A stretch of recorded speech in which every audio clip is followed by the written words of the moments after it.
বছর ঘুরে আবারও আমাদের সামনে চলে আসলো পবিত্র মাহে রমজান। তোমাদের সবাইকে পবিত্র মাহে রমজানের অনেক অনেক শুভেচ্ছা। এই মাসটি আমাদের জন্য খুবই পবিত্র এবং গুরুত্বপূর্ণ। আমরা চেষ্টা করব নিজেদেরকে ইবাদত বন্দেগীতে নিয়োজিত রাখতে আল্লাহের সন্তুষ্টি লাভের আশায়। কিন্তু সোলজার, আমাদের কিন্তু পড়াশোনাও চালিয়ে যেতে হবে।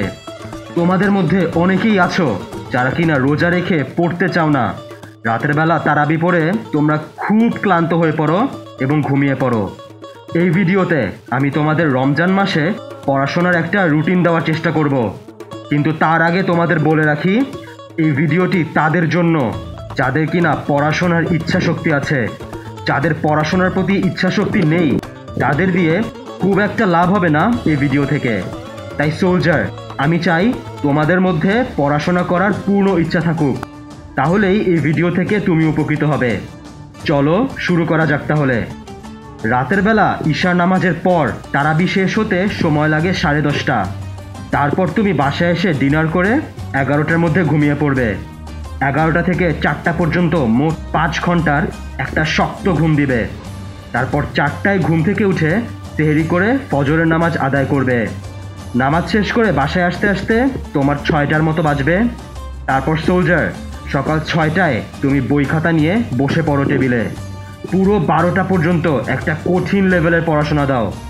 এতক্ষণ পড়াশোনা করা একটু কঠিন, কিন্তু সোলজার, তোমার যদি ইচ্ছা শক্তি বেশ শক্ত হয় তাহলে এটা তোমার জন্য কোনো ব্যাপারই না।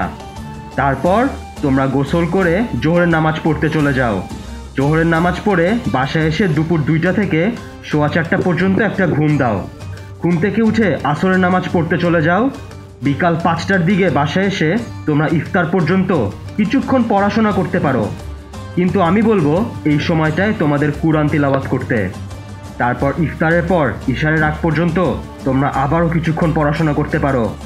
এভাবে সোলজার, তোমরা পবিত্র মাহে রমজানের মাসে সময়টাকে কাজে লাগাতে পারবে এবং একই সাথে পড়াশোনা এবং ইবাদতে নিজেকে নিয়োজিত রাখতে পারবে।